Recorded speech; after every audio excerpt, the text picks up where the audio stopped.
After Rehoboam's position as king was established, and he had become strong, he and all Israel with him abandoned the law of the Lord, because they had been unfaithful to the Lord. Shishak, king of Egypt, attacked Jerusalem in the 5th year of King Rehoboam, with 1,200 chariots and 60,000 horsemen, and the innumerable troops of Libyans, Sukkites and Cushites that came with him from Egypt. He captured the fortified cities of Judah and came as far as Jerusalem. Then the prophet Shemaiah came to Rehoboam and to the leaders of Judah who had assembled in Jerusalem for fear of Shishak, and he said to them, "This is what the Lord says, you have abandoned me, therefore now I abandon you to Shishak." The leaders of Israel and the king humbled themselves and said, "The Lord is just."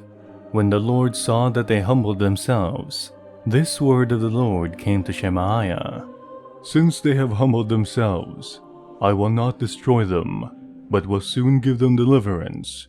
My wrath will not be poured out on Jerusalem through Shishak. They will, however, become subject to him, so that they may learn the difference between serving me and serving the kings of other lands." When Shishak, king of Egypt, attacked Jerusalem, he carried off the treasures of the temple of the Lord and the treasures of the royal palace.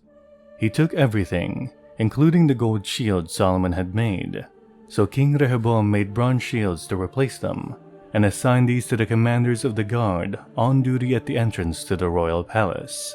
Whenever the king went to the Lord's temple, the guards went with him, bearing the shields, and afterward they returned them to the guard room.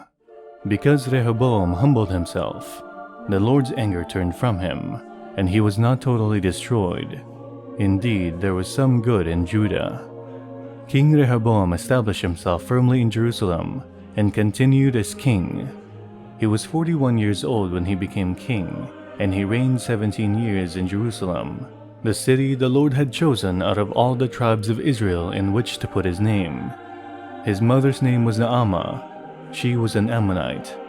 He did evil because he had not set his heart on seeking the Lord. As for the events of Rehoboam's reign, from beginning to end, are they not written in the records of Shemaiah the prophet and of Iddo the seer that deal with genealogies? There was continual warfare between Rehoboam and Jeroboam. Rehoboam rested with his ancestors and was buried in the city of David, and Abijah his son succeeded him as king.